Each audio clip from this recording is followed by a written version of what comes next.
perfectionism is this horrible construct based in capitalism, based in colonialism, right? It's this thing to separate us and make us feel disempowered.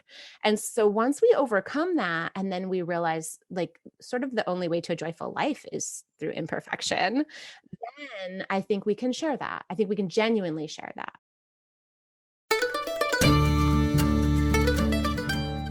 You're listening to the Good Dirt Podcast. This is a place where we dig into the nitty-gritty of sustainable living through food, fashion, and lifestyle. And we're your hosts, Mary and Emma Kingsley, the mother and daughter founder team of Lady Farmer. We're sowing seeds of slow living through our community platform, events, and online marketplace. We started this podcast as a means to share the wealth of information and quality conversations that we're having in our world as we dream up and deliver ways for each of us to live into the new paradigm, one that is regenerative, balanced, and whole. We want to put the microphone in front of the voices that need to be heard the most right now. The farmers, the dreamers, the designers, and the doers. So come cultivate a better world with us. We're so glad you're here. Now, let's dig in.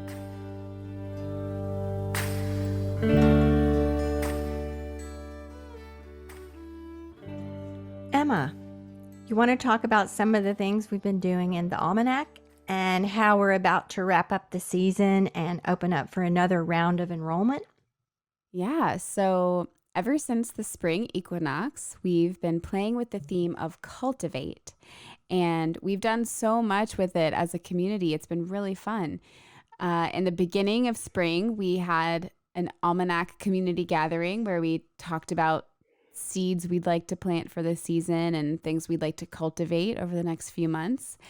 And we had some people starting books and writing practices and planting gardens and new habits and learning new skills. And we've cultivated probiotics with sourdough and kefir. We've cultivated gardens with the lasagna garden technique and vermiculture, that's raising worms. Yeah, and we've talked about foraging and mending, and we've even done some poetry writing. And lately, we've been exploring a lot about natural dyeing with our indigo pop-up we had last week in the marketplace. And now we have our June Slow Living Intensive coming up on June 19th on the eve of the summer solstice. And we're also going to be doing some natural dyeing there all together as a group.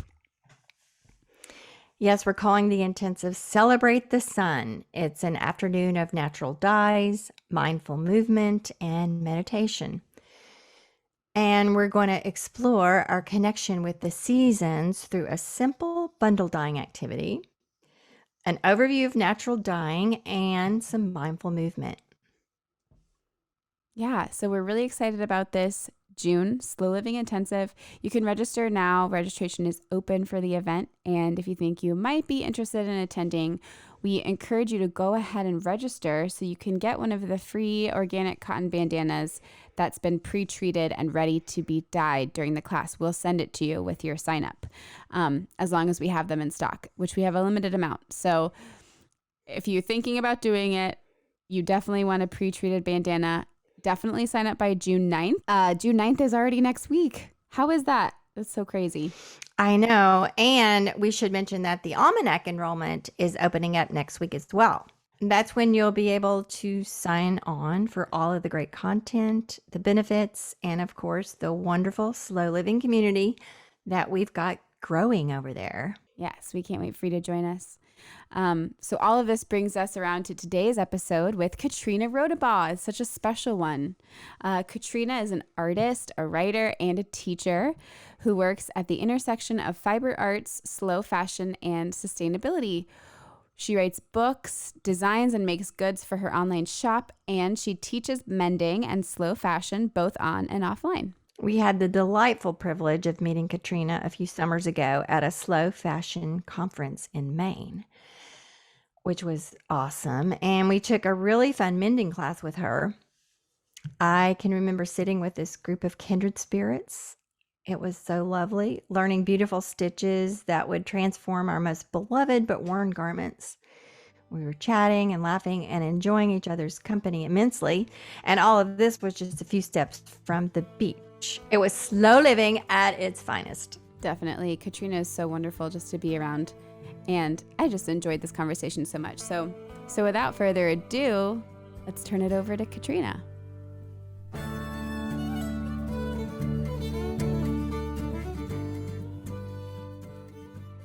I like to start with being an environmental studies major in college because I feel like that really sort of laid the pathway for my passion with sustainability.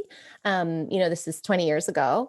And then I went to work in the arts. So I think a big part of my story is sort of having that love for the land and for the planet at a pretty young age. Did you like grow up in an environment where you were outside a lot? And what was that like for you as Yes. a child? I did. Yeah. It's kind of hilarious because I grew up in a setting that's not so dissimilar from how I'm raising my kids, although there was like 20 years in between of like a very different life.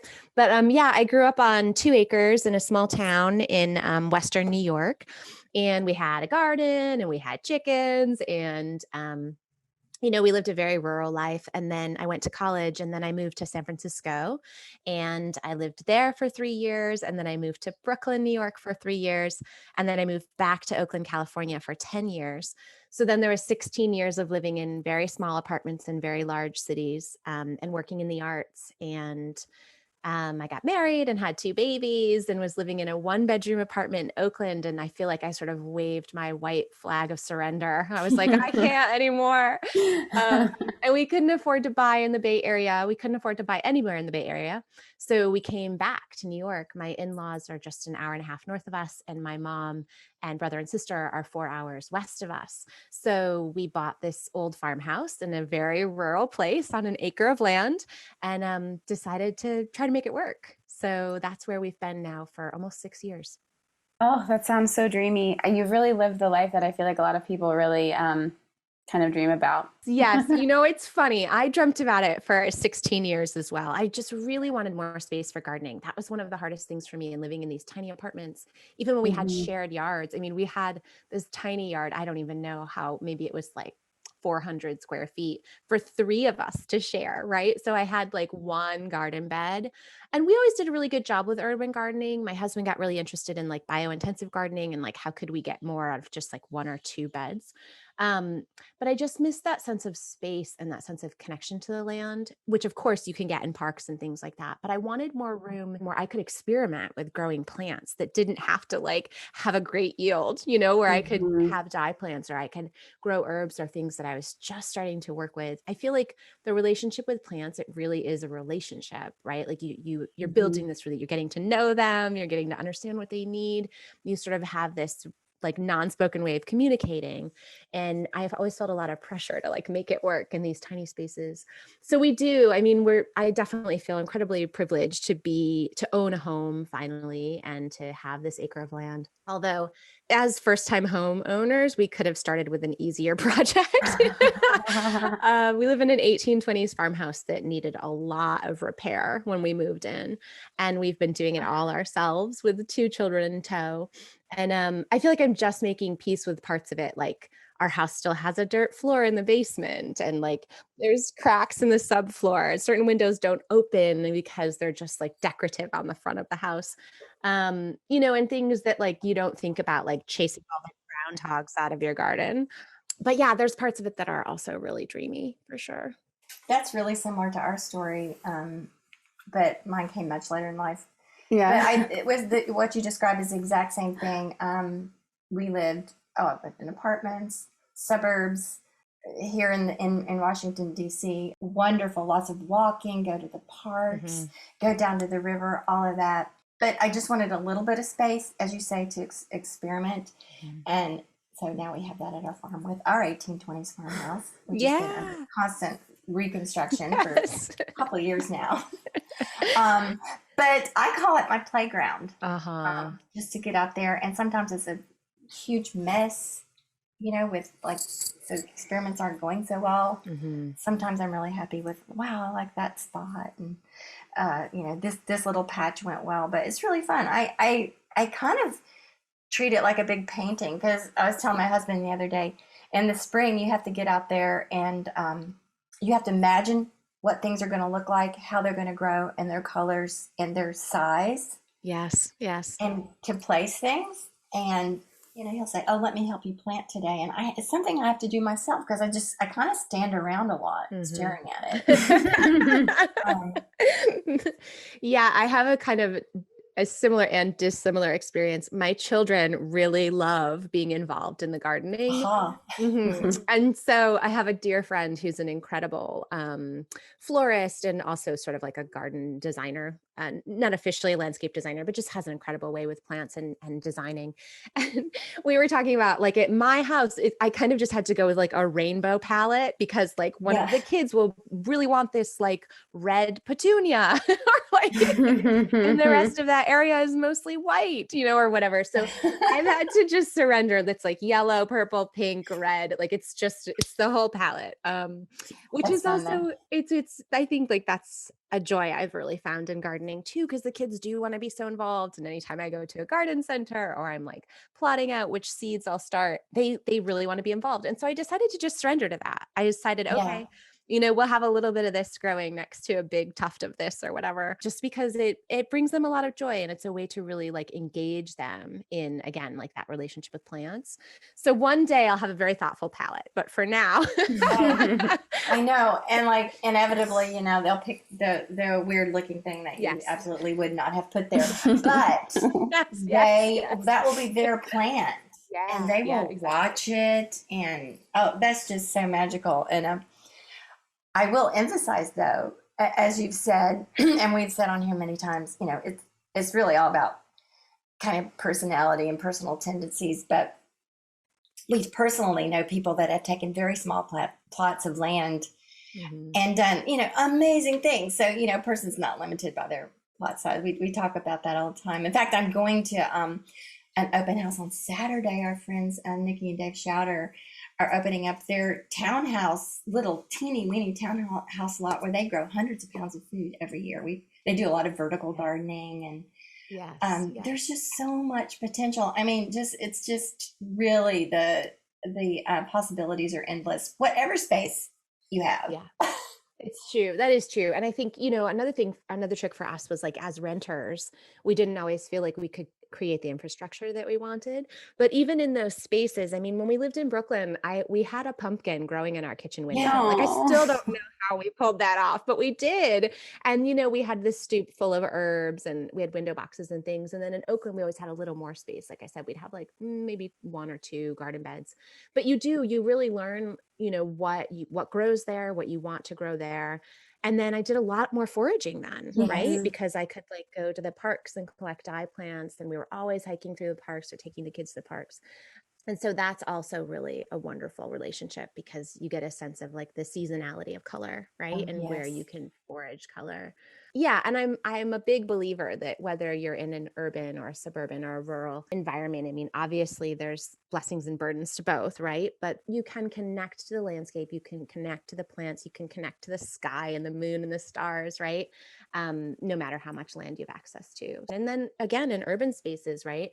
There's farmers markets and there's still local farms coming into those centers, and there's great classes and shops and things like that you have access to that we don't here. Tell us about your books. You're now Yeah, and second. your mending journey. They're both so wonderful. Tell us about them. Well, thank you. Yes, I feel like the like relationship to plants and to space is also something that's really um like grown through this project. So I started Make Thrift Mend in August 2013.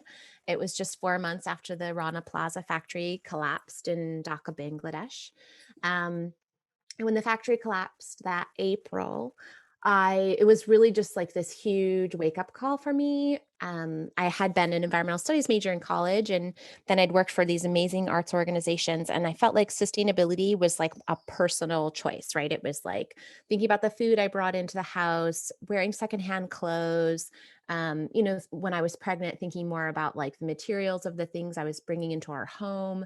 But again, like I said, we were renters. So I wasn't necessarily thinking about like energy efficiency in terms of, appliances or things like that, because I didn't own them. And so I would also, in my offices, try to create like more recycling programs and things like that. But when the Rana Plaza factory collapsed, which, as you know, is just a structural failure, right?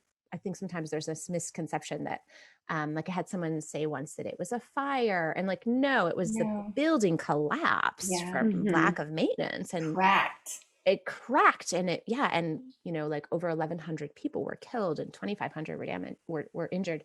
And that was this moment to me where I realized that, like, in thinking about sustainability, there's this triad of basic human needs, right? It's like food, clothing, and shelter. And there was so much attention to food, particularly in the Bay Area, where you had this sort of slow food movement and all this sort of attention to food.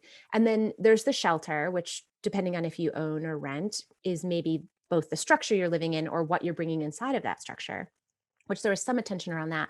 But at the time, there wasn't actually that much attention around clothing and around like sustainable choices in fashion. Certainly, there were some people who were already doing that, but it wasn't the conversation that it is now. Nor was there like access to the designers and there was no secondhand online clothing platform outside of eBay or maybe something on Etsy. So a lot of that has come in the last 8 years. And for me, that was sort of this moment of realizing that I had kind of overlooked fashion in my sustainable journey. And so I started this project, Make Thrift Mend. And for 1 year, I was not going to buy any new clothes. And instead, I was going to make simple garments again, which is something I had done in college to make extra money. And then I was going to buy secondhand if I needed it and mend what I already owned. And I really thought it was just going to be a 1 year art project. And that would sort of like reset me to better consider fashion. And then, that was 8 years ago. And so each year I've sort of changed the parameters of the fast, until when I started writing this book, Make Thrift Mend, 2 years ago. So that was year 6 of the fast. And I realized that I didn't need to call it a fast anymore because it was just a way of life, right? That was really what kind of set me on this journey. And then, so for that first year, that's how it went. I didn't buy any new clothing. And then I was standing at a friend's craft booth, like her craft fair booth, and she had these beautiful handmade dresses. And I realized that I couldn't buy one because of my fast. And in no way did I ever mean to like boycott like independent makers or like handmade objects. And I had a stint of doing a lot of craft fairs myself before this project. So the next year I added in that I would buy new clothing if it was handmade. And then the next year that I would buy new clothing if it was like, quote, sustainably made. So at the time I was looking at like organic fibers or recycled fibers. And then I think the next year I went back to locally made. And then I think it was either the 4th or 5th year of the fast that I decided I would turn to my studio supplies and materials. And that was one of the hardest because, looking at like where the threads come from, not just their content, but like where the threads come from, or, any of the spool thread that you'd use for sewing machine, like that is almost always has a synthetic blend or comes on a plastic spool. And I never had the goal of being zero waste, because I always wanted the work, once I started teaching, I wanted the work to feel accessible to the largest amount of people. And through my classes and, through social media, I would kind of get an understanding of what people were struggling with, what questions they had. And that was always a moment for me to kind of pause and reconsider it from a different point of view, like reconsider sustainable fashion from a different point of view. So I wasn't aiming to be zero waste, but I was aiming to be low waste in my studio. And at that time, we had moved from Oakland to the Hudson Valley. So we'd moved to a very rural place. So supporting local shops wasn't really an option at the time because there isn't an independent fiber or fabric store anywhere around me. There are yarn shops, but not for woven fabric. The bigger summary of it all is realizing that there's no perfect, right? It's just about progression. And also realizing that it's like this matrix, sustainable fashion or even sustainable living, that's going to look different for everyone. Because let's say there's like 10 points you're trying to hit, and maybe one is biodegradable materials, or one is local production, one is maybe supporting BIPOC or LGBTQ businesses, low waste, zero waste, creating circularity, like whatever those are to you, you're going to rank them differently based on your own values and your own needs around like your aesthetic, your profession, your economics, your geography, right? Where I could shop when I lived in Oakland is very different. Which businesses I could just walk in the door and support without any packaging or shipping is very different than where I can here. But here I can have a relationship to like local fiber farms that are within 20 miles of me and a local fiber mill, for wool production. So yeah, I think it's just like really taking the individual into consideration. And for me too, as my family has grown and as I've changed locations, looking at that specific circumstance for the opportunities for sustainability and connection. I really appreciate you just articulated all of that so well. And I have found, at least in our experience, that's actually a really tricky thing to communicate. Mm, You seem very well practiced in it. I'm wondering mm, if you like what your experience has been in really formulating that very articulate, like elevator pitch almost that you just gave around. The word that keeps coming to me is accessibility. And I think that's mhm, something about sustainability can be really triggering for a lot of people because mhm, it can seem and is in many ways inaccessible for many. And I mhm. think there can be a sense of, pointing fingers and saying, you should buy this, you shouldn't buy that. And what has been your experience around coming to that idea of this matrix that you so beautifully put, and your experience in communicating the distance between accessibility and sustainability? Well, I think a couple things. I mean, the first thing that comes to mind is one of my dear friends in high school. Her mother used to say to us, "Don't should on yourselves." Yeah. And like, I just, as a young person, I was like, oh my gosh, that is such a great phrase. And so I think that's something that I still think about so much. I still like, thank you, Barb, for that statement being in my being in my young brain for so many years. Also, so when I worked in Oakland and Brooklyn and San Francisco, I worked in these nonprofit community art spaces. So galleries, theaters, art programs that are grant funded and always under resourced and full of incredible humans running them. Mhm. And they raised me in terms of like my business practices and my ethics. I mean, that's where I got my like on the ground training and what it meant to be an artist and what it meant to be in community. And these spaces were just so rich with like philosophy, like community based philosophy, and very diverse in terms of the people working there, in terms of race, in terms of sexual orientation, in terms of gender. And so I feel like I kind of came into sustainable fashion. Well, I didn't kind of come in, I came into sustainable fashion really being rooted in this nonprofit community based philosophy, and had some really great mentors around that. And so I think for me, I mentioned that because it wasn't just that first year of the fast was just about me. It was supposed to be a personal project. But the minute that I turned to teaching and that I turned to more like community based events, it was no longer just about me, right? It was Mhm. about the other people being in that space with me. And they didn't all look like me. They didn't all have lifestyles like mine.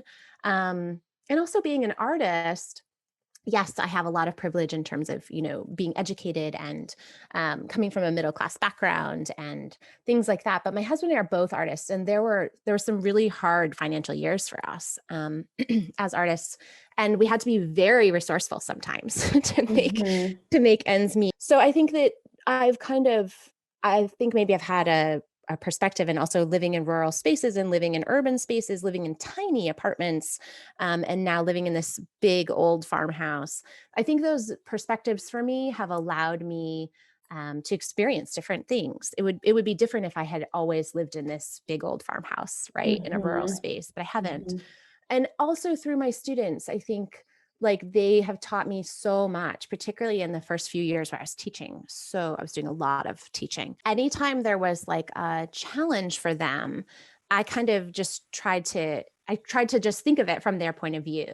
I tried to think like, oh, right. I can remember specifically this woman in a class that I taught talking about like how her husband was a corporate lawyer. And so she didn't know how to approach sustainability for him. I mean, not Mm. that that was her work, but you know what I mean? She was trying Mhm. to be thoughtful about fashion in her family. And the whole class of people, from very different backgrounds, very different interests, we all turned to solving this for her. like in that class setting. And, one thing they had was they had the privilege of wealth. And so one thing that the class came around to was that like he could actually support an independent designer in like a bespoke suit for him, right, to wear to work, or he could support some of these smaller, very expensive brands in finding the thing that really worked for him. And I saw the light go off for her in terms of like, oh, okay, yeah, there is an opportunity here. And then on the other side, talking about secondhand clothing, and that secondhand clothing isn't available to everyone because of the sizes, right? And if you're like, I again like have the privilege to walk into most thrift stores and find something that will fit with for me because I'm in that kind of range of sizes. But that's not the case for everyone. I have a friend who's 6'4", and like she can hardly find anything when she walks into a thrift store, right? So that was also a moment for me where I thought, okay, wait, how can we think about this differently? This isn't available to everyone. And then even just thinking of aesthetic or gender. I mean, how many like linen shirts, button-down shirts and like tank dresses can you find in thrift stores? A bunch. But what if that's not what you want to wear, right? So Yeah. I think like with each time, I just sort of realized I just had to kind of bring it back to me. I had to bring it back to like, this is what works for me because of these 7 reasons in my life. And also seeing like how my husband and my children and I, it was different for each of us too. Because for my kids, I didn't have the budget to buy those like beautiful organic kids clothes that I was like probably coveting, but I could go to the thrift store and I could find, like I could find clothing for them in great condition. And I did have friends who would mail me things and bring me things that their kids didn't wear anymore. So for the kids, I actually pretty soon into the journey realized that like they were going to have more synthetics in their wardrobe than I did, because I could go into just like and these are like basic thrift stores I have up here in the Hudson Valley. This is like just the big thrift stores, uncurated. It's just, versus like the consignment shops or resale shops that you'll have in cities that someone's curated what's in that space. So I can walk into like a big general thrift store and I can look at like the size 6s, for my little one. And a lot of those t-shirts are going to actually be cotton poly blends. And sure, I can look for the ones that are just cotton, but I realized at some point it was more important that I was supporting the thrift store, that I was buying secondhand clothing. He was only going to wear them for 3 months or whatever until he outgrew that, that season size of clothing. And then, that was okay. Like I think we have to find solutions. It has to be okay. We can't always just be coming up with like one more reason why that's like not good enough for ourselves. And I think that when we really believe that, then we can share that. I think that we, like so many of us, have to, I am definitely a reformed perfectionist because, right. And that's actually a really painful thing. Like you have to do a lot of work to overcome that. And so I think once you have, and you realize like, no, that's actually like perfectionism is this horrible construct based in capitalism, based in colonialism, right? It's this thing to separate us and make us feel disempowered. And so once we overcome that, and then we realize like sort of the only way to a joyful life is through imperfection, then I think we can share that. I think we can genuinely share that with the people around us, because we have to, I really believe we have to find joy and meaning in the work that we're doing. And a lot of that's going to be through accepting our limitations. I think the bottom line in all this is a person simply turns their attention to the practice of trying to be more sustainable, or trying to make that one decision that's even in that direction. If you begin even in the smallest way, that's good. You don't have to do it all. As we say, you cannot check all the boxes. We cannot check all the boxes. There's too many boxes. It's too complex. It's too nuanced. Just even making one small decision about what you're going to buy or what you're going to wear, and don't worry so much about all the rest. And the example you give about the children's clothing, like, you just said, okay, there's going to be some synthetics in this, and maybe it's not ideal, but you're doing your part to keep those things out of the landfill, at least for a while. And like you said, you're supporting the thrift store, and you're teaching your children about using secondhand things and how this can be beneficial. So there's so many entry points, and you can enter with just one, just actually turning your attention to it is powerful. And I think the other part of that is, and it's affordable, right? Like, Yes. Yeah. and that's the other part. That's why I was doing it. And that's again what makes it more relatable to more parents. And so I think that like, and again, that might be the top of the value system for some families. At times in my family, it certainly was, right? So I think that again, like reassessing where those points are, you know, and then now if I do buy something new for the kids, I'll try to really prioritize that it is biodegradable or that it is recycled synthetic or that it's a company that I support, because I'm going to prioritize my dollars into that new thing, which is only a portion of what I'm buying for them because I'm still buying mostly secondhand for them. And the other thing I wanted to say about ticking all the boxes, no, we can't tick all the boxes on one purchase, but I do try to look at like my whole wardrobe and see if I'm ticking all the boxes in my whole wardrobe. That's cool. Yes, because like sure, maybe, and again, most of my wardrobe is secondhand also, but like I do have some handmade pieces, or I do have some new pieces from, you know, small designers that I want to support. Or even in my making, like one of the reasons I've been teaching myself to knit is because I realized like that is the local fiber in my region. It's wool. And I know my fiber farmers, right? Like there's a handful of them in the area who I know by first name. And so I want to support their business. I want to use that local fiber. I'm not a very good knitter, but like I'm learning, right? And so I can start to build accessories and things like that that would actually be from here, that I could dye with plants from here, versus the fabrics that I'm using they're not coming from here. A lot of times, you know, linen that I'm sewing with, that's not even coming from the US, right? So looking at that and then looking at where can I use secondhand fibers? Where can I deconstruct clothing that I already have? You know, where can I support BIPOC brands, LGBTQ business? Like, and again, maybe I'm not going to do that in every purchase, but I can do that over the course of my wardrobe. And I think that that's something too, or in our houses, right? And restoring an old farmhouse, I certainly can't tick all the boxes with each restoration, but maybe over the course of this restoring this house, we can. And I think that affordability part has to always be part of the conversation, because we want it to be more accessible to more people. And that's always been this thing for me too, is like, I want sustainable fashion. I want to get to the place where the definition can apply to anyone who wants to use that phrase, right? Yes, that it's not some special thing. Yes, exactly. It's the normal thing. Yeah, you just choose it. Like, you know, I have people in my life who wouldn't like, and thinking of, you know, parts of my family or like parts of my friends from early childhood in a very rural space, they wouldn't want to identify as environmentalists. And that's fine. They don't have to, even though some of them are actually making really sustainable life choices, right? But like anyone who wants to be part of that sustainable fashion movement, I want them to feel access and entry every time. Another thing I want to say before we leave this topic is that once you begin in that very smallest way, you choose your entry point and you go in very quickly. And you said this earlier about your journey. It shifts from being the challenge. I'm going to challenge myself to do this or make this decision. It shifts and it just becomes the way you do things, and it grows. It kind of mushrooms. Yes, it does. And it does. The story of Lady Farmer is that way. You know, our entry point was clothes, and we wanted to produce sustainable clothing.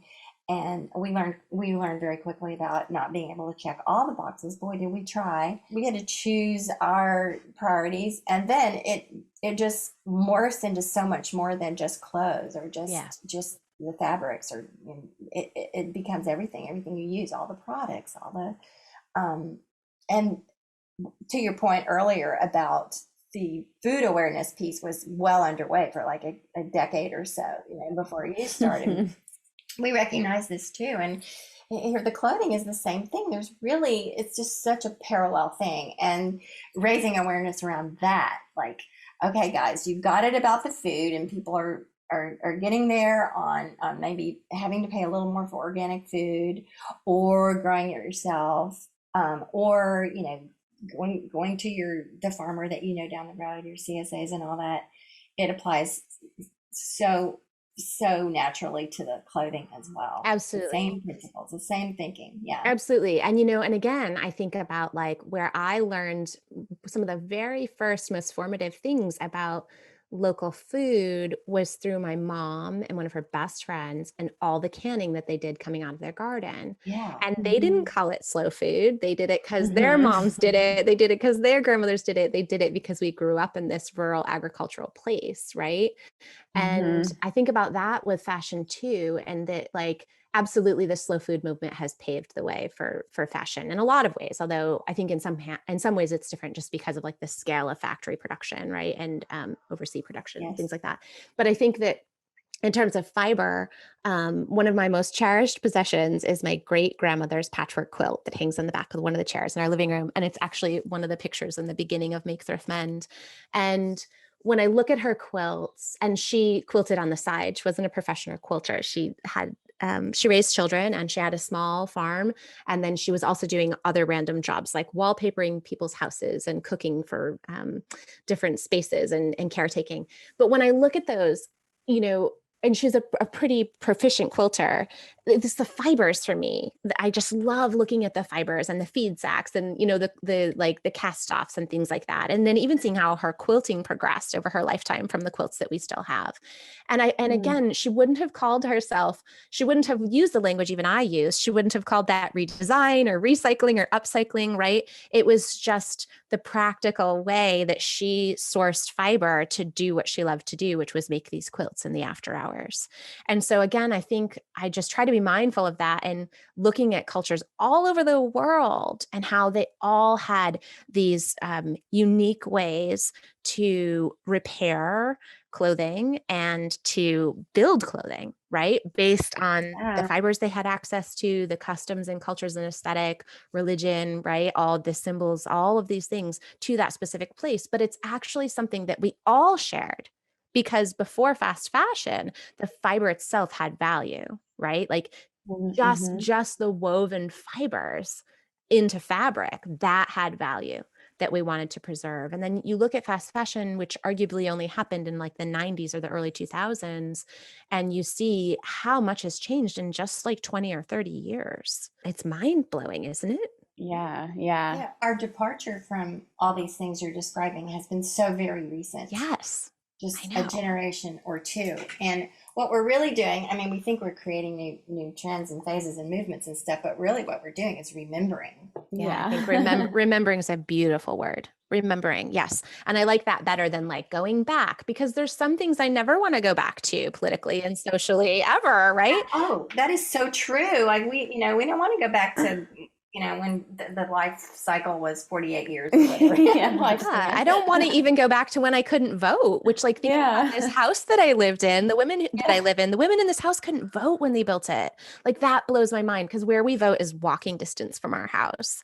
What also is mind blowing is even before that, like you said, 1820. My Yeah. mom's farmhouse too. That's pre-Civil War. I know, exactly, That's right? crazy. It's like not that long ago. No, so I think that's something we have to be careful about because that can be triggering about this whole idea of like going back and like no, we're not going Uh-huh. back. We're not going back in terms of like I'm not going back in terms of feminism or in terms Mhm. of civil rights right movement or yeah, all these incredible progress that we've made. We don't actually want to go back on that, but remembering is a beautiful word because we do want Mhm. to remember what was so basic to us again in terms of food, clothing, and shelter, basic to all of us. Well, and what kind of was like intentionally, there was this intentional unlearning of those things Yeah. with the advent of like marketing and capitalism and the Convenience. convenience and Yes. plastic and all.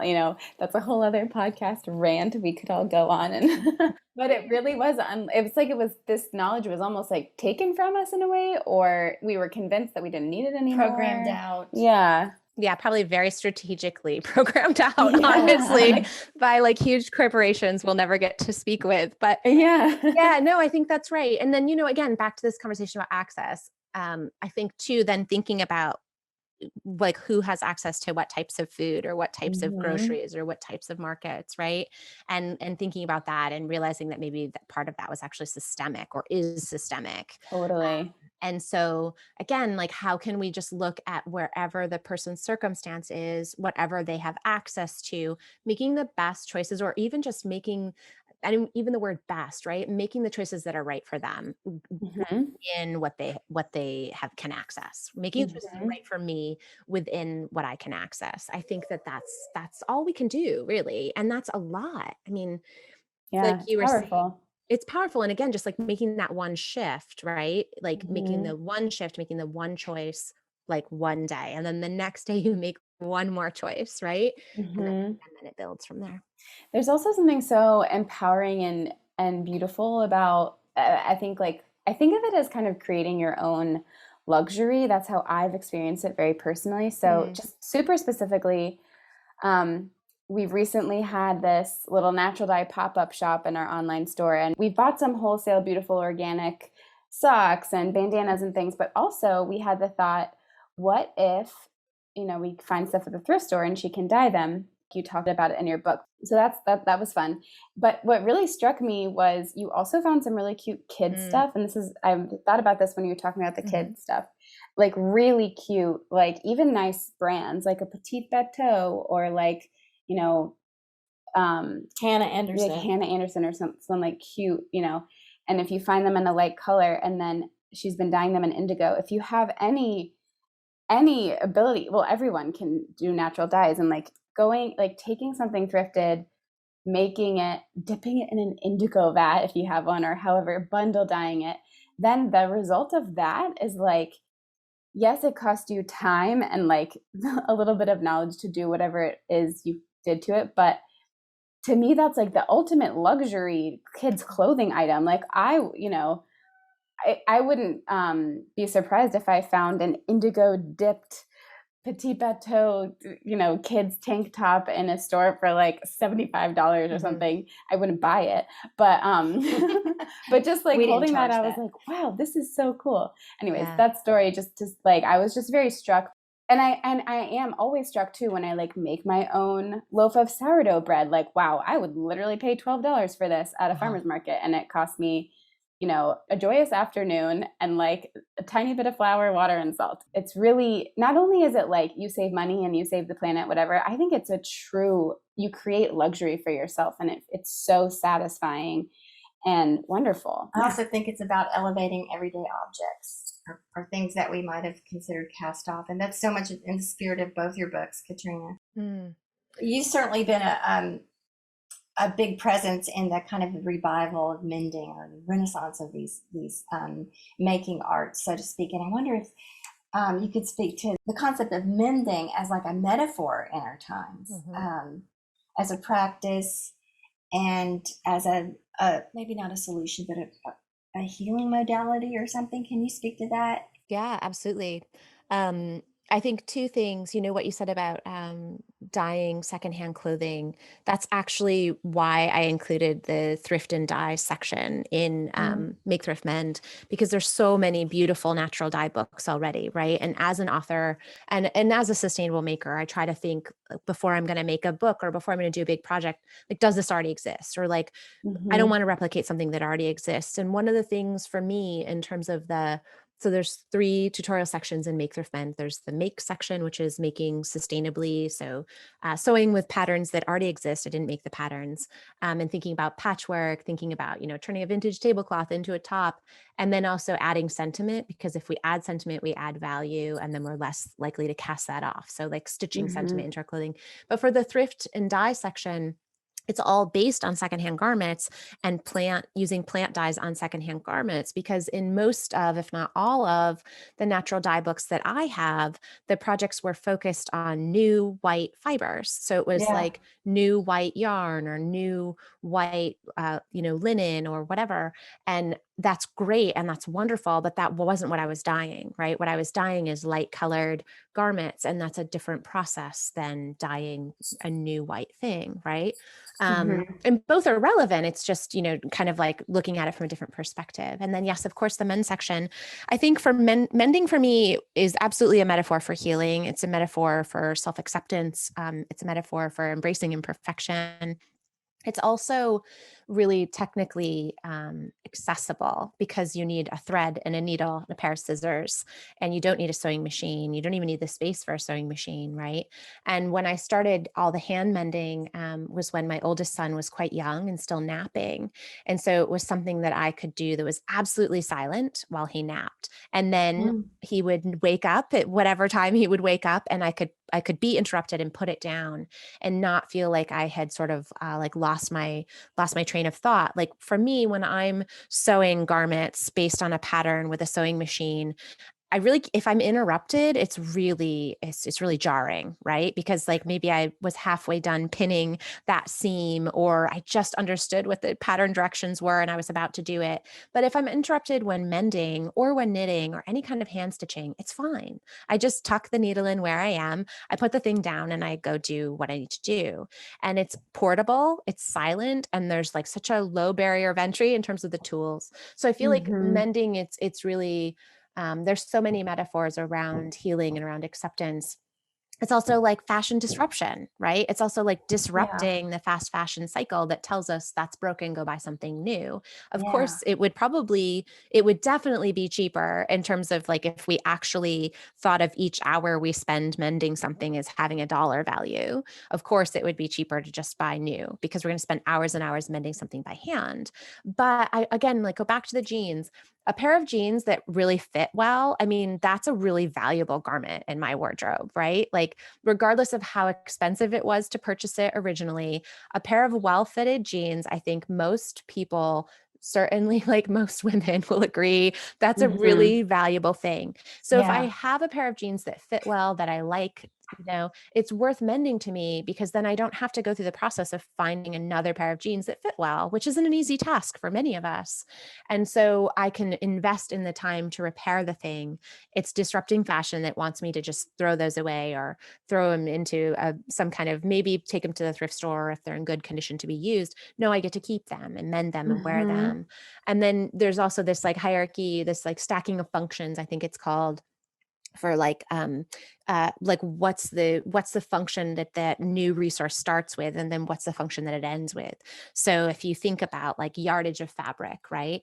If yardage of fabric is turned into like a garment, particularly a garment that maybe doesn't have a lot of yardage waste, so it doesn't have a lot of waste in making the pattern, maybe it's squares and rectangles, that's its first function. And then I can use the patches to like patch that garment, right?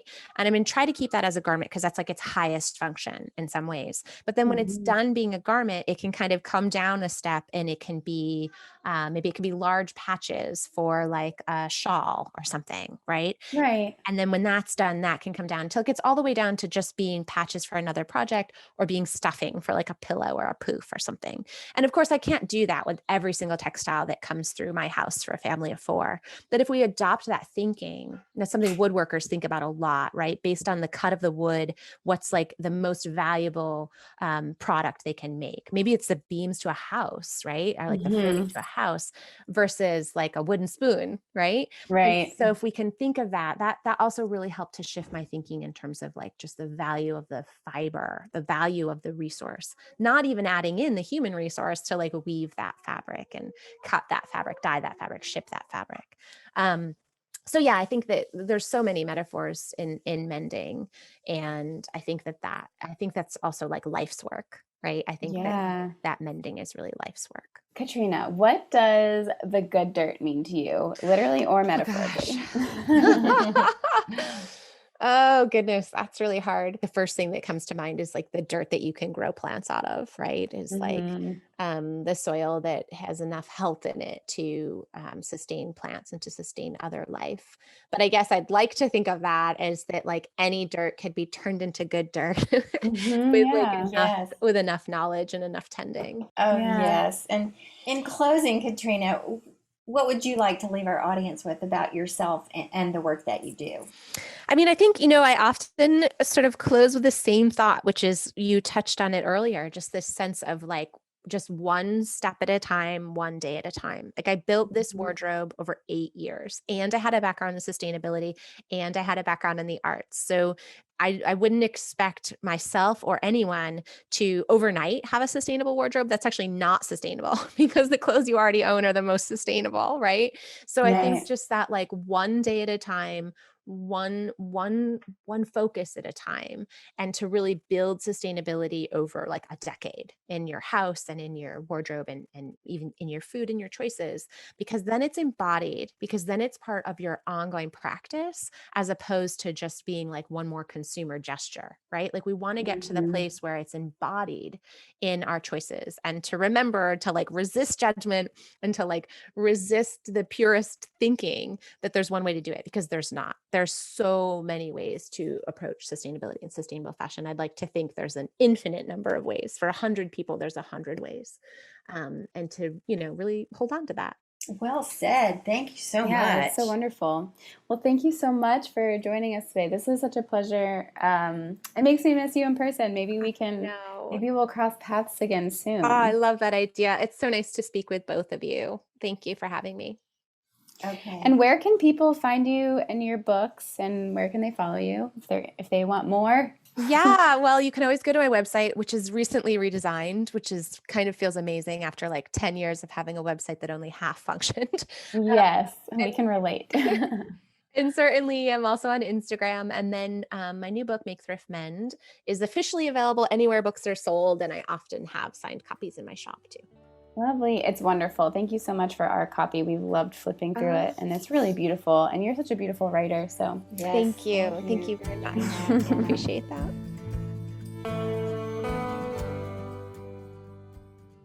We hope you enjoyed this episode with Katrina. It was so wonderful to talk to her. She really articulates so much of what we talk about and learn about here at Lady Farmer. And if this is your first time meeting her, then you'll definitely want to explore her books, Mending Matters and Make Thrift Mend. We'll put all of that in the show notes. And if you're new at Lady Farmer, welcome. We're here every Friday with the Good Dirt podcast, and we are on Instagram, and we have an online community called The Almanac. We'd love to have you join us there. Enrollment for the summer season opens next week, June 8th. Yeah, Mom, you want to remind them about the intensive? Yes. So we'd love for you to join us at our June summer intensive called Celebrate the Sun. And we're going to be playing with color. We're going to be doing some mindful movements, some yoga, some breathing relaxation, and we're going to be engaging together in a simple bundle dyeing activity.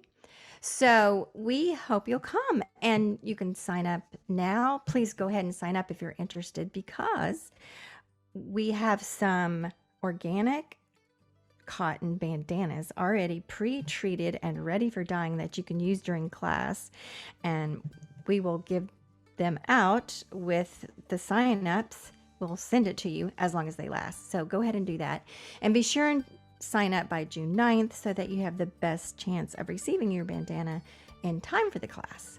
So I hope to see you all there. Yeah, and thank you so much for tuning into The Good Dirt.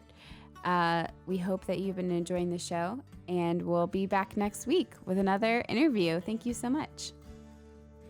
Goodbye, everybody. Thanks.